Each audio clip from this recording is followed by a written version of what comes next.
Welcome to the Mentoring the Mentor program. This program is designed to help those who mentor students new to opticianry.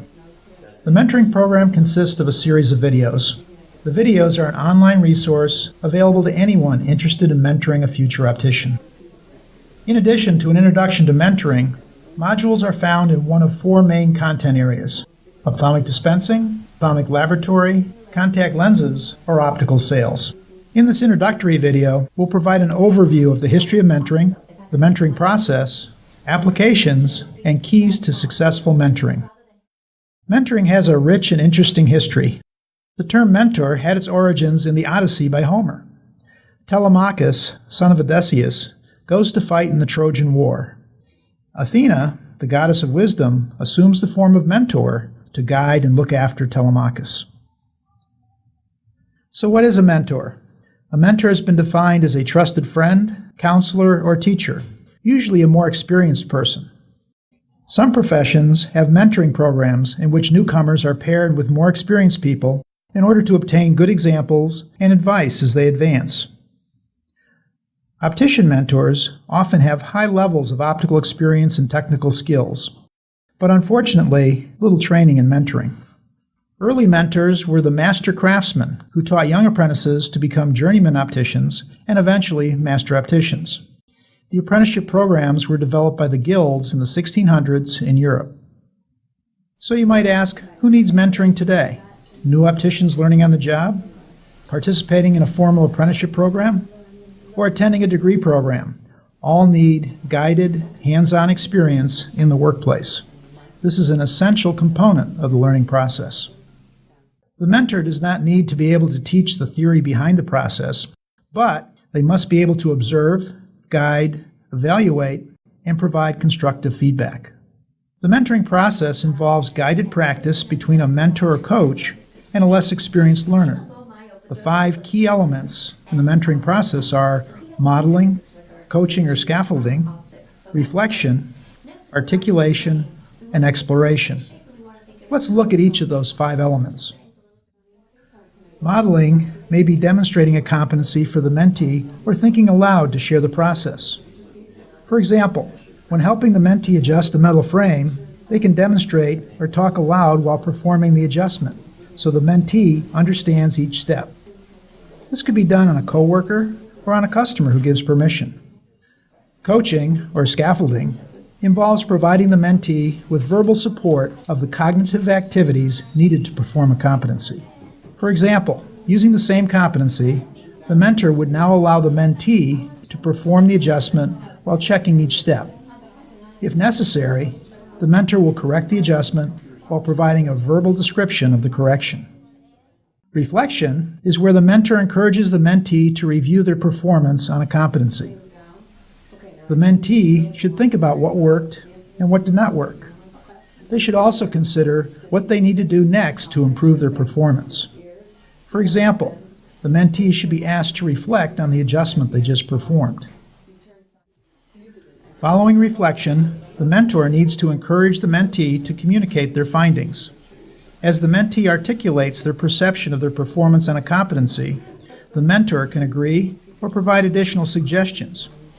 For example, in this case, the mentee should talk about why the adjustment was difficult for them to perform.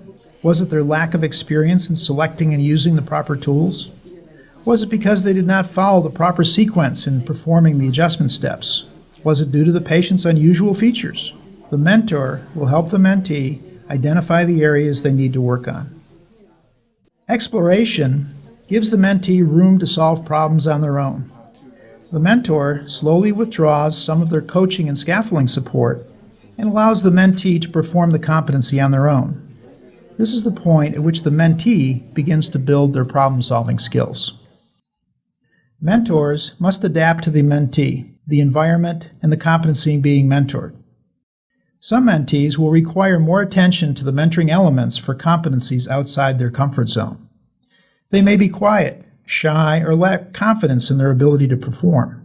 The keys to successful mentoring are trust, self-motivation, flexibility, communication skills, and technological skills. The mentoring process itself consists of 4 phases. The first is initiation, or beginning the relationship. Next comes the cultivation, the nurturing of the relationship to create mutual respect and trust. Then we move to separation, or reducing the coaching and scaffolding activities while increasing the mentee's opportunity to explore. And finally, redefinition. This may be the end of the mentoring process or a move to higher level competencies. The 4 cornerstones of an effective mentoring program are forming relationships. You need to care about the mentee as a person. Effective communication. This means clear, objective, and supportive communication. Professional development. The process should allow both the mentor and the mentee to learn new skills. And finally, fostering a balanced life. Encourage the mentee to engage in professional, civic, and recreational activities beyond the workplace. There is more to life than opticianry. Establishing an effective mentoring program starts with the recruitment and training of potential mentors. Prior to recruiting, the institution should define the role and function of the mentor. The mentor should be committed to helping the mentee beyond any financial incentive that they might receive. It takes a mutual effort for a mentoring relationship to work. An environment of mutual respect, trust, and comfort takes time to establish, and both parties must be committed to the relationship. Frequent and regular interaction is needed to make the mentoring successful. However, some mentees may have an unrealistic expectation of 24/7 access to the mentor. Busy mentors may become frustrated with frequent demands on their time. Expectations should be clear regarding communication methods, turnaround time, and frequency of interaction. Mentoring does require effective communication between the mentee and the mentor. The mentee may be working at a different location or at a different time, but still seek the mentor's advice. With the expansion of computers and multimedia, virtual mentoring is possible through several vehicles. Mentees can benefit from an asynchronous feedback through email. Synchronous communication can supplement the asynchronous through products like Skype. Without frequent communication, the social aspects of the mentoring relationship may be lost. To summarize, the keys to successful mentoring include a clear definition of the mentor's role, understanding of the desired outcomes when performing a competency, appropriate application of modeling, coaching, scaffolding, reflection, articulation, and exploration, frequent and regular interaction between the mentor and mentee, and mutual respect, trust, and comfort. Each video in this program will describe a competency and provide guidance on the assessment and evaluation. The goal is not to teach the competency, but to provide guidance and benchmarks of acceptable performance. We hope you enjoy the program.